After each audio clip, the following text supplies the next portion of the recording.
Hai kaum rebahan, selamat datang di channel hiburan kaum rebahan.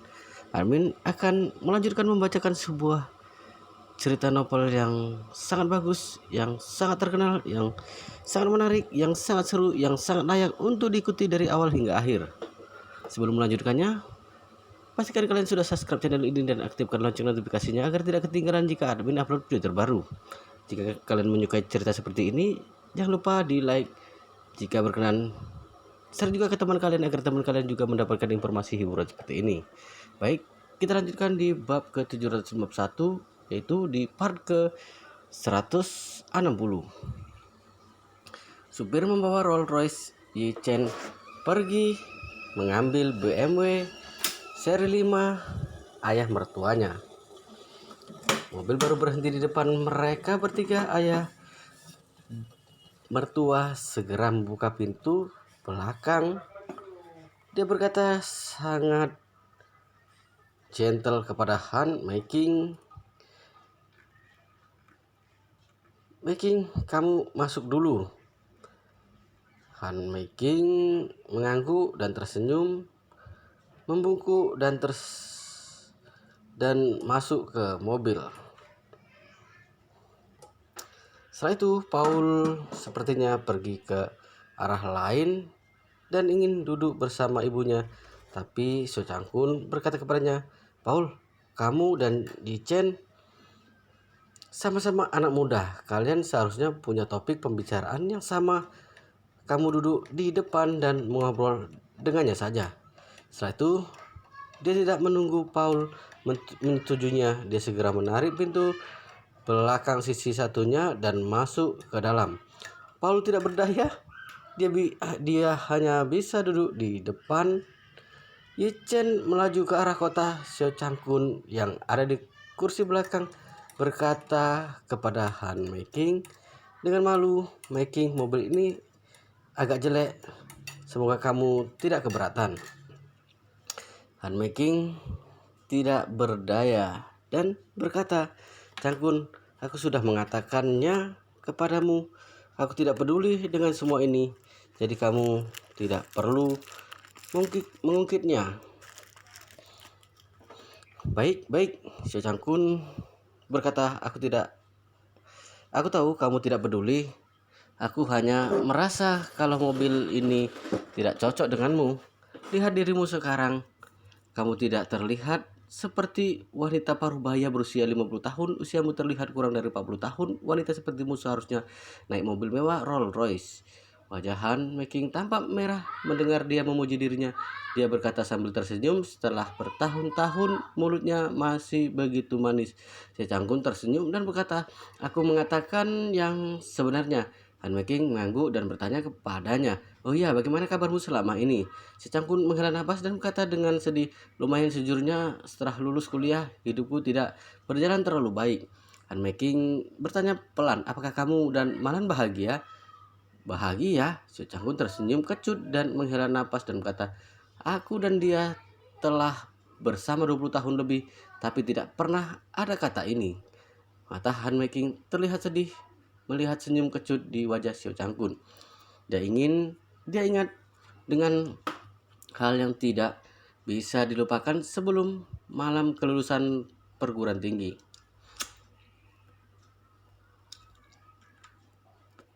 Hari itu teman sekamarnya berlari kembali. Dia menangis dan berkata lalu kalau pacar dirinya mengambil kesuciannya sehabis minum. Dirinya seperti disambar petir dan langsung berada di ambang kehancuran. Pada waktu itu, dia sudah merencanakan perjalanan bahagianya setelah lulus. Keluarganya mengatur dia dan pacarnya untuk melanjutkan studi di luar negeri. Keduanya bisa hidup bersama dan juga bisa belajar bersama, kemudian kembali ke Tiongkok bersama untuk membalas negara dan menjadi pilar negara. Tapi siapa yang menduga tiba-tiba terjadi hal yang menghancurkan seperti itu. Pada waktu itu, teman sekamarnya menangis di depannya. Dia minta maaf padanya dan mengatakan kalau pacarnya terlalu banyak minum, dia berharap dirinya tidak keberatan dan tidak memberitahukan kepada orang lain. Tapi mana mungkin dirinya bisa tidak keberatan.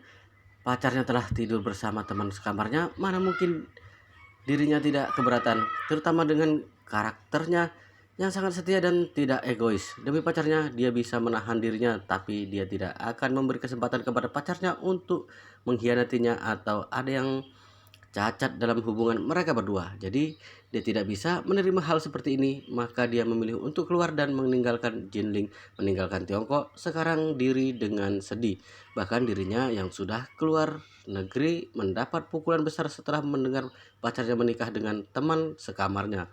Pada saat itu, ada seorang pria Amerika yang sedang mati-matian mengejarnya, jadi karena dia marah dan ingin segera melupakan masa lalu, maka menyetujui pria yang mengejarnya itu. Jadi mereka berdua segera menikah dan segera punya anak. Pria Amerika itu sangat baik terhadapnya, merawatnya seumur hidup, tapi selama 20 tahun lebih ini dia tidak bisa melupakan mantan pacarnya ini.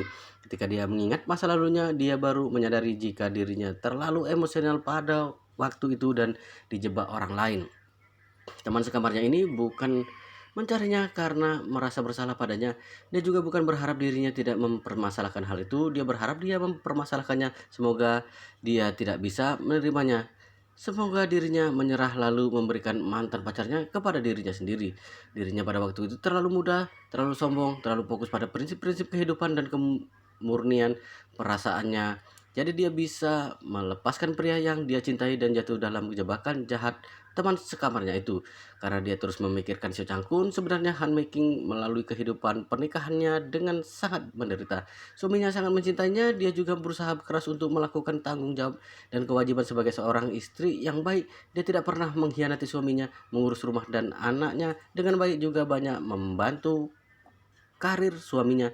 Namun di dalam lubuk hatinya dia tahu bahwa dirinya hanya mendukung dan menghormatinya. Suaminya mencintainya dengan sepenuh hati, tapi dirinya sendiri tidak mencintainya.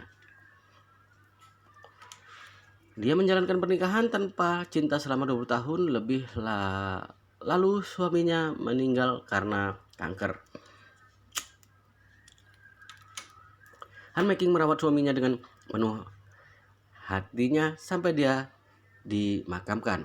Setelah suaminya dimakamkan, hati Han Making langsung menjadi kosong. Pada saat ini dia baru sadar jika dia sepenuhnya telah memenuhi semua kewajiban seorang istri kepada suaminya, rajin, setia, sayang keluarga, memberikan keturunan.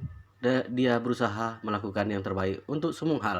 Namun setelah suaminya meninggal, dia tiba-tiba sadar dia harus hidup sekali untuk dirinya sendiri. Jadi dia memutuskan untuk kembali ke Tiongkok. Seperti yang dikatakan oleh Seo Chang-kun, dirinya tidak pernah merasakan bahagia selama 20 tahun lebih. Betapa menyiksanya hidup ini. Meskipun sudah 20 tahun lebih dia tidak merasakan cinta sejati, tapi untung saja suaminya sangat baik kepada dirinya.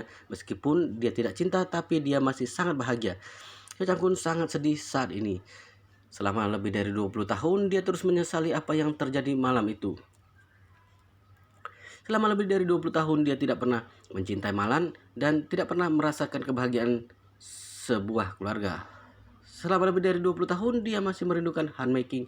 Dia bertemu sekali lagi dengan Han Making setelah lebih dari 20 tahun, sekali lagi melihat dirinya yang mempesona sehingga hatinya merasa semakin menyesal.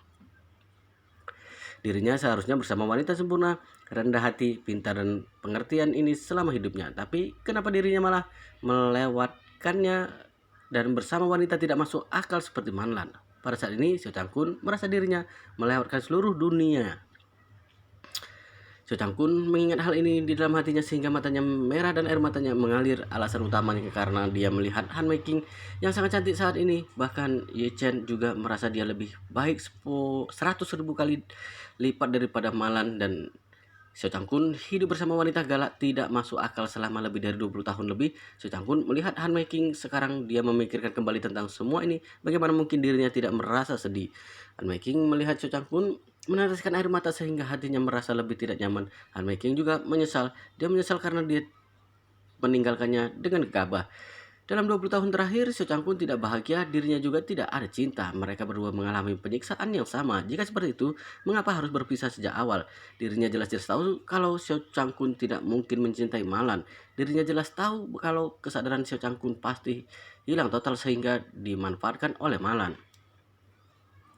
Alam bawah sadarnya bahkan tahu kalau pasti Malan yang melakukan semua ini di belakang.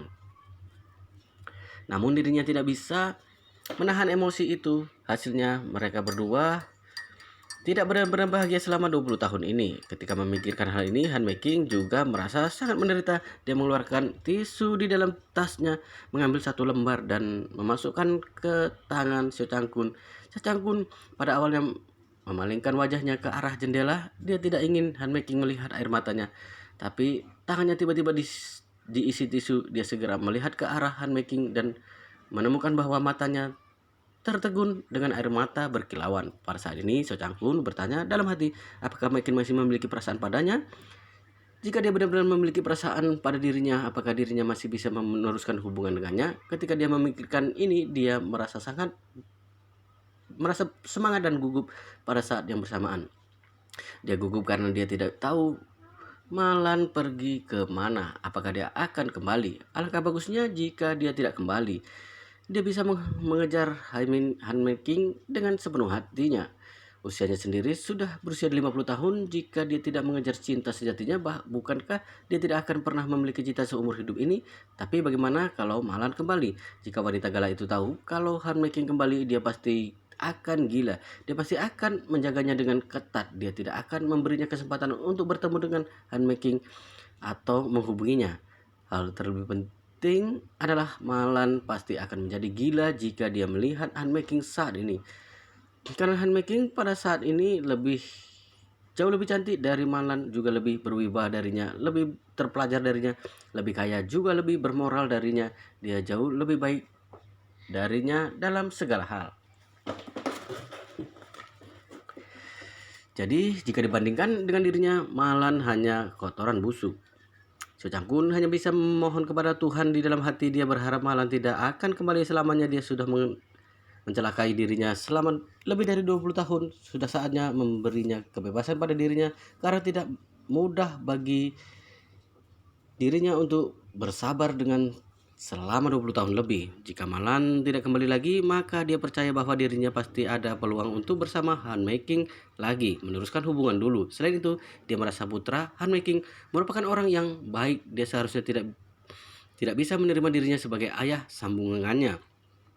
Dan putrinya sendiri, Seo Churan, juga merupakan anak yang berbakti. Jika ibunya benar-benar telah menghilang, dia tidak akan keberatan kalau dirinya menikah lagi, karena dirinya tidak mungkin hidup sendiri selamanya setelah Malan menghilang.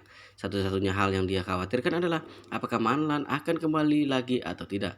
Jadi dia hanya bisa memohon kepada Tuhan. Pada saat ini dirinya tidak tahu kalau yang bisa memutuskan semua ini bukan Tuhan, tetapi menantunya Yi Chen. Setelah mobil Yi Chen tiba di Hotel Buckingham Palace, pelayanan hotel segera melangkah ke depan dan membuka pintu. Dia menyerahkan mobil kepada valet, kemudian berkata kepada ayah mertuanya dan cinta pertamanya, ayah mertuanya beserta anaknya. Hotel Buckingham Palace termasuk tempat yang lumayan bagus di Jinling. Makanan lokalnya sangat enak. Aku sudah memesankan sebuah ruang VIP yang lumayan bagus, tapi tidak tahu apakah tempat ini cocok dengan kalian berdua atau tidak. Han Making segera berkata, aduh, Xiao Yi, kamu terlalu sopan. Aku tidak terlalu memilih makanan. Sejujurnya aku sangat ingin makan makanan lokal di Jinling karena telah lama meninggalkan Jinling. Yi Chen tersenyum dan berkata, kalau begitu benar-benar tidak salah kalau memilih hotel Buckingham Palace. Setelah itu dia berkata kepada Paul yang ada di sampingnya, tidak tahu bagaimana tanggapanmu terhadap masakan Tiongkok, apakah kamu bisa menerimanya? Paul tersenyum dan berkata, Tuan Yi, kamu jangan lupa kalau aku punya setengah darah orang Tiongkok. Sejujurnya jika dibandingkan dengan makanan cepat saji dan makanan barat Amerika, aku lebih suka makanan Tiongkok. Setelah itu Paul segera berkata, oh ya, aku beritahu kamu, masakan ibuku juga sangat enak. Dia adalah koki masakan Tiongkok yang paling hebat. Yi Chen tidak bisa menahan kaget. Tidak diduga bibihan yang secantik ini auranya sangat bagus, juga pintar memasak. Han Making berkata dengan rendah hati, kamu jangan dengarkan dia, kata-katanya terlalu berlebihan. Seo Chang-kun yang berada di samping hanya bisa menghela napas dan berkata, saat kita kuliah bersama dulu, kamu selalu mengatakan akan memasak untukku, tapi kita semua berada di sekolah waktu itu sehingga tidak ada kesempatan. Tapi semuanya telah berlalu 20 tahun lebih. Sejujurnya aku masih belum makan makanan ini.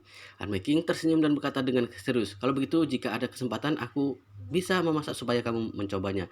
Tapi aku beritahu kamu dulu, masakanku tidak seenak yang dikatakan Paul. Jangan menyalahkanku jika pada saat itu kamu kecewa. Si Cangkun langsung bersemangat ketika dia mendengarnya.